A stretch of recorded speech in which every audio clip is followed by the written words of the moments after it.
UFC 314 in Miami is taking place on Sunday here in Australia, Saturday everywhere else. Yeah, it's actually a really fucking good card. First good card in a while, and I think there's about, honestly, the whole main card's good, and there's even some good fights in the prelim. You know, Alexander Volkanovski, Diego Lopes, Michael Chandler, Paddy, Pimblett, co-main, Bryce, Mitchell, John, Silva, the People's main event, Yair Rodriguez, Patricio Pitbull, fucking D-Rod, D. Reyes versus Nikita Krylov, Dan Ege, Sean Woodson, even Virna, Jandiroba, Xiaonan Yan, I'm actually looking forward to that, Chase Hooper, Jim Miller, and those are all, so it's only really the first 4 prelims that aren't really that good, but they're still kind of interesting, so yeah, it's a fucking good card. Okay, so this is probably the least, well, obviously it's it's the first fight, but yeah, I don't even really recognize either of these people. I'm pretty sure I do remember Nora Cornelle's fight, she fought some really old chick that's undefeated that only just got into, only just started her career, and she's 36. Yeah, but I'm gonna go Nora Cornolle. Just she's had more UFC fights, and she beat Jocelyn Edwards. I think Jocelyn Edwards is alright. So yeah, I'm just gonna go Nora Cornolle by decision. Okay, moving on to the second fight, Tresean Gore versus Marco Tulio. So yeah, this Marco Tulio he went on Contender Series, had actually a pretty good fight, won it by decision, but then he somehow got rejected, even though Dana White seems to let anyone in nowadays. But yeah, somehow he didn't get in, and then he had another Contender Series fight and sparked the guy round 1, got in, and then he had his UFC debut recently, and I think it was a round 2 KO, so he looks really good. I do kind of rate Tresean Gore. I do think he's decent, but he's kind of no hype. Also, Tulio has some pretty crazy power, and this the Gore guy actually got beaten by Cody Brundage by KO a few years ago. So yeah, I think that Tulio's a lock, bro. Tulio KO round 1, I think. Okay, moving down to Sumudaerji versus Mitch Raposo. I'm actually going to go the underdog here. Sumudaerji's the moderate favorite, but yeah. I mean, Raposo went to a split decision against Andre Lima in his UFC debut. Not Andre Lima's UFC debut, Mitch Raposo's UFC debut. So that's pretty impressive. Whereas the Sumudaerji guy's on a 3 loss streak, including a loss to Matt Schnell. So, yeah. But also, I do think Sumudaerji does look clean. He has really nice leg kicks. But, yeah, I think for an underdog pick, this is a good pick to go Raposo by decision. I mean, these guys are both kind of KO, heavy hitters for flyweight. But I think because they're both heavy hitters, it's going to kind of cancel out as to them not really, slugging it out because they both know that they're heavy hitters. So yeah, I think it makes sense for it to go to decision. Okay, moving down to Sedriques Dumas versus Michal Oleksiejczuk. I'm pretty sure that's how you pronounce it. Yeah, this is a really close fight, actually. Oleksiejczuk is the -205 favorite, but I could see Dumas winning this. I think Dumas is a little bit cleaner. He's kind of better at range. But I do think that Michal, I'm just going to call him Michal, whenever he's versing someone that's near his level, he fucking sparks them and knocks them out. He has crazy power against people that are at his level. He's 7-7 in the UFC, but he's lost to pretty good guys. He lost to Balhayo, Karabahario, Holland, Magomedov. He loses to pretty good guys when he loses, and when he versus people near his level, he's really effective at knocking people out. So yeah, I'm just going to go Oleksiejczuk by KO round 2, but I wouldn't be surprised if Dumas gets this by decision if he can keep Michal at range. But yeah, I think it's safer to go for KO round 2, Michal. Okay, moving down to Darren Elkins versus Julian Erosa. Kind of having a bit of an unk off here. This is featherweight, and Erosa's 35, and Elkins is 40. Bro, how long has this Elkins guy been around? Holy fuck, it's actually crazy. Yeah, I'm going to go Erosa by decision. I think that he's a lot faster, and I feel Elkins is really slow nowadays, and he's also losing power rapidly as well. So I think that, yeah, the 5-year age gap is going to mean a lot. And also, Erosa just kind of has a better record, and he kind of just seems a bit more solid. But yeah, I feel he's going to be quicker than Elkins. He'll be able to get more shots off. And yeah, I don't think Elkins very rarely drops people nowadays. So yeah, I think Erosa will just pretty much win 40-37 unanimous decision just by being quicker and just being more active. Okay, moving down to Chase Hooper versus Jim Miller. This is where the card starts getting good. Every fight from now on is a pretty good fight. I'm interested in all these fights from now on. So yeah, fuck, I'm a little bit worried about Chase Hooper here. I do like Chase Hooper. He's kind of like, he's kind of bringing the nerds into the UFC. You don't have to be a fucking Chad like jock type guy to be in MMA. Like he plays Dark Souls. Fucking fuck with him hard, bro. He's a little bit too jiu-jitsu heavy. I feel like he's kind of giving us Dark Souls fans a bad name with being in jiu-jitsu. If he was like a kickboxer, bro, that'd be sick. I am a bit worried that Jim Miller's going to be able to keep this on the feet. I feel like if Chase Hooper can't drop him or pressure him against the fence and have a clinch, get some takedowns, and it might be a bit rough if it just fully plays out on the feet. Like, Jim Miller is pretty good on the feet, and Chase Hooper, he's getting better. I feel like he has pretty good power on the feet, but I feel like if he can't get him down, he might get outstruck. That's my fear. But I do think that he'll be able to get him down at least 2 out of the 3 rounds. I think round 1 and 2, when Chase Hooper's fresh, he has power in his hands. He might be able to drop him round 1. I don't think he'll finish him, but if he drops him, I think he'll be able to, like, threaten subs enough to keep him down on the ground, and Miller won't be able to get back up. So yeah, I see that happening. At least, yeah, I think he'll be able to get him down and control him 2 out of the 3 rounds and get some close submissions. Yeah, but I would not be surprised, actually, if it's a underdog win for Jim Miller, if he somehow keeps it like standing and Chase Hooper can't get him down. I really hope that doesn't happen. I want Hooper to win this. So I'm going to go Hooper decision, and I think he's going to win 2 out of 3 rounds, being able to get him down. Okay, moving down to Virna Jandiroba versus Xiaonan Yan. This is a really close fight. I think if Yan can keep this on the feet, she'd outstrike Virna all 3 rounds, like, easily. But the thing about Virna Jandiroba, I picked against her last time, and I noticed she's not like the typical like specialist that just fucks around on the feet too much. Like, she's not gonna get one takedown stuffed and then start like doing Cejudo Dong or like fucking, I don't know, who's another, like there's like so many wrestlers that come into the UFC and they just strike. They don't even really go for takedowns. But Virna, I'm actually really impressed that she actually fights to her strengths. Like, she's never gonna give up on getting the shot and trying to like get Yan down. She'll always be trying to like at least catch kicks, or like she'll like try and like, I don't know, bait out an overhand so she can duck under it. Like, she's always trying to play to her strengths. So yeah, I don't think Yan is going to be able to keep it on the feet 2 out of 3 rounds. Like, maybe she'll be able to keep it on the feet 1 out of the 3 rounds.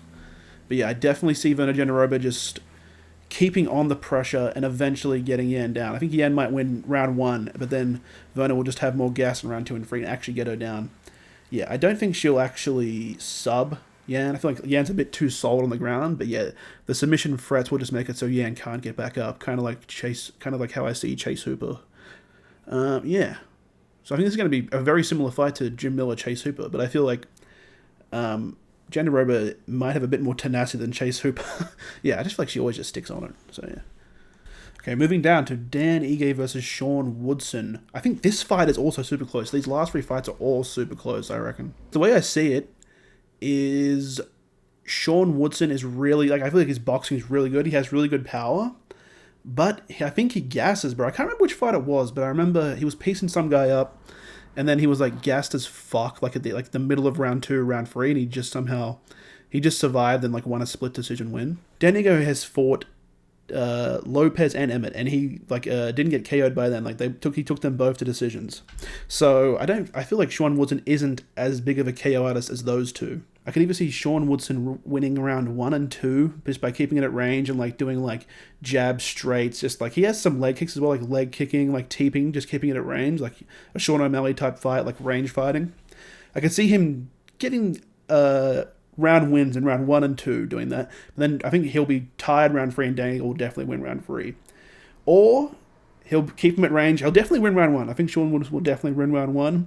It's just whether he will gas out in round 2 or 3. Wherever he gas out, whenever he starts gassing out, Dan Ige is going to use his cardio advantage and really like push him back and start like, getting in like really in tight like dirty boxing.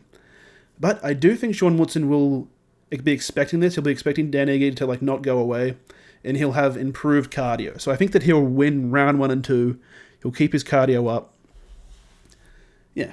So I think Sean Woodson by decision, but very coin flippy. All 3 of these fights are very coin flippy. I can't see a way it's going to go. I can see 2 ways it could possibly go. But yeah, I think Sean Woodson will get round 1 and 2, just keeping it at range. Okay, moving down to Nikita Krylov versus Dominic Reyes. I think this is a really big step up from Dominic Reyes, since his loss streak, of course. Like, this is the first dangerous, well-rounded guy he's fought since his loss streak. I am going to go Reyes, because Reno, I feel like Krylov's, he's like a really good mixed martial artist. Like, he's good at like mixing it up. He has like both sub threat and KO threat, but he's really good when he can mix his martial arts. Whereas people forget, man, Reyes has fucking god tier, Brad Tavares tier takedown defense. So I think he'll be able to keep it on the feet and just keep it at range and just outstrike him. I think Krylov's a bit too tough for him to finish.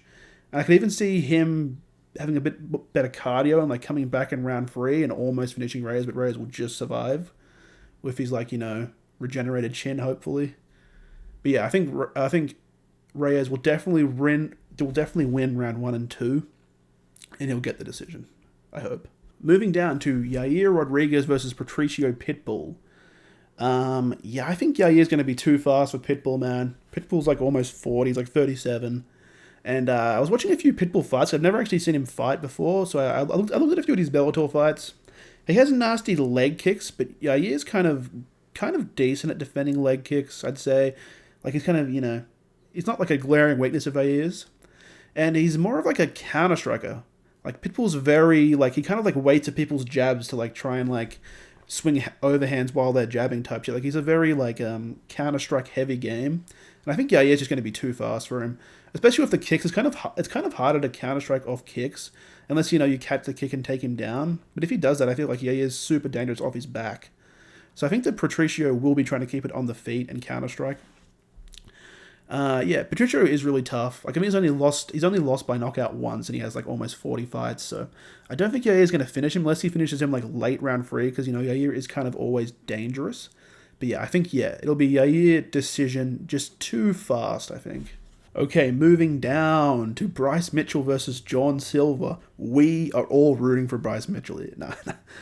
No way. But yeah, I feel like if this fight gets out of round 1, this is very winnable for Bryce Mitchell. I think if this gets out of round 1, I would give it 60% chance of Bryce Mitchell winning, honestly. And I think I'm actually going to go Bryce by decision. I just think that, Bryce is going to be... He knows his chin's a weakness now, so he's going to be really not fucking around. Like, he's not going to be firing He's not going to be firing, like, really easily counterable strikes off. I think he's going to be really just trying to leg kick really safe strikes, just trying to push John Silva back and trying to take him down. Or he's going to be trying to catch whatever John Silva throws, wrap him up, and take him down. I think Bryce is going to play this super safe, and I think he's going to be able to control John Silva. I think John Silva might get some damage off round 1, but I don't think he'll be able to drop Bryce Mitchell. I think Bryce Mitchell's going to survive. I feel like that Josh Emmett was a bit of a I wouldn't say lucky strike, but I don't think that's like going to be indicative of Bryce Mitchell's career. I don't think he's going to be getting chinned perma. Like, I feel like he's going to be able to control John Silva here, or he's going to get KO'd round 1. That's just what I think. I think it's going to be KO round 1, or it's going to be a Bryce Mitchell smudge, threatening subs, like not much ground and pound off. I feel like, it's going to be a Bryce Mitchell decision. Kind of a boring-ish decision, but he's going to be... I feel like he's going to get some ground strikes off. He's not just going to be camping positions. Like, he's going to be trying to hurt John Silva, but I don't think he's going to get reckless and, go for, like, strikes over position. He's always going to be keeping it safe. Unless maybe round 3, if he gets to round 3 and John Silva's looking gassed, maybe he'll start taking risks on the ground because he really wants to fuck John Silva up. Maybe he'll try, like, posture up to like land some elbows and cut John Silva up. I could see that round 3. If he feels like he's like securely in control, he might get some really nasty like Renato Moicano level fucking ground and pound off. But I think round 1 and 2 he's going to keep it super safe and successfully keep it safe and just control John Silva. Yeah. So Bryce by decision. I don't know. I'm honestly not very confident on most of my picks here. These fights are all very close. Moving down to Michael Chandler versus Paddy Pimblett, the co-main event. 5 rounds, 25 minutes. I think this is going to be the downfall for Paddy, bro. I think Paddy is going to win round 1 and 2. He's either going to drop Chandler or get him down. But Chandler's submission defense is crazy. Like, how much control time did Charles Oliveira have? Like, the most submission finishes in UFC history. and he couldn't finish him. The only person that's ever finished him by submission is Dustin Poirier, and that's because he just beat him up so bad. And I don't see Paddy Pimblett fucking him up super bad on the feet. He'll either take him down, or he'll just like get like or Chandler will trip like he always does, and Paddy will follow him down. Or maybe Paddy Pimblett will get like a good hit off, but I feel like, he won't be able to finish Chandler. Like, Chandler will recover on the ground. And I think once it gets to round 3, Paddy's really going to start to gas, He looked pathetically gassed in that Ferguson fight, and it was in round 3, and Ferguson was not doing that much. So yeah, I'm a bit worried that Chandler's going to have better cardio. I think Chandler's really he's going to lose round 1 and 2, maybe close to getting finished on the ground, but just survive. And then rounds 3, 4, and 5, he's really going to start taking over, pushing Paddy back, big fucking meaty hooks, but Paddy just won't have enough cardio to like dip under and take him down. I think this is going to be just a cardio diff.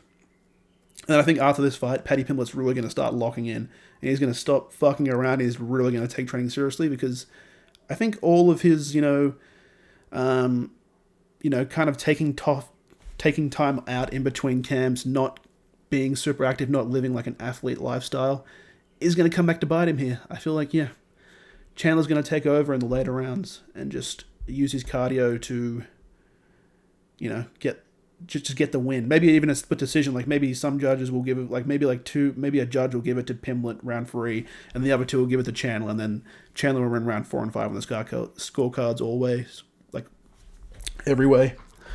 Yeah, that's just how I see it. I really hope Paddy just gets a really cool fucking triangle armbar round 1 or 2 though. That'd be cool. Or a fucking ninja choke, or he just gets on the back Aljo style and gets a sub. That'd be sick. I would love to see that. But yeah, I just don't see him doing it. Chandler very rarely gets sub, and Chandler has pretty good cardio. So yeah, that's just how I see it. I really hope it doesn't happen that way though. Here it is. Alexander Volkanovski versus Diego Lopes. I hope everyone is keeping Alexander Volkanovski in their prayers. I'm not even religious, but I'll do anything for Volk to win this fucking heavyweight title. The featherweight title must come home.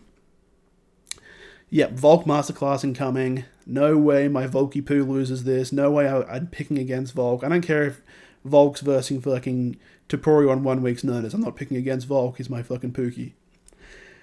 But on to the actual prediction. Yeah, if this gets out of round 1, Volk is winning this. 90% chance Volk is winning this if it gets out of round 1.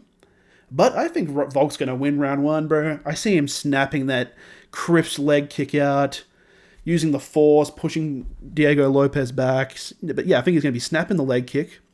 He's going to be keeping it at range. When Diego Lopes comes in with some goofy shit, I see him slipping out, getting a right hook off, or slipping out, getting a power straight off. I think he's going to fuck Diego Lopes up in round 1. Yeah, I just feel he's going to keep it at range and just counter-strike. And then round 2, he'll, keep it at range. He'll be doing the similar thing, and then halfway through round 2, he'll get a Yair style takedown. But Lopes is tough, and he's a bit more dangerous off the ground, so I feel like, he's going to... Alex Volkanovski might do a little bit of position camping, but he needs to get this featherweight title back, so I don't care if he smudges Diego Lopes. But yeah, I feel like he's going to... Halfway through round 2, he's going to take him down, keep it safe, land land an elbow or 2 off, nothing crazy. Round 3, keep it on the feet, jab, and then he's going to keep mixing it up. He's the superior mixed martial artist. He's the superior counterer. He has better cardio. All Lopes has is a crazy engaged round 1. And if he doesn't get a fucking crazy fucking knockdown round 1, Volk is winning this. That's the only way Volk loses, and it's not fucking happening. My Pookie is roll rested and recovered, and he's ready to put on a masterclass. That's what's happening. Okay, guys, that's all. That's my predictions. I feel like every fight on this card is kind of close, except for this, of course, except for this fight right here, because Alexander Volkanovski is putting on a masterclass, no two ways about it. But yeah, I don't know how good I'm going to do on picks here, because I feel like these fights are close, bro, except for this last one, yeah. But yeah, everyone, I want everyone to be praying for Volk to win. If you're Australian, I want you to pray twice a night for Volk to win. And yeah, let's just get this shit done.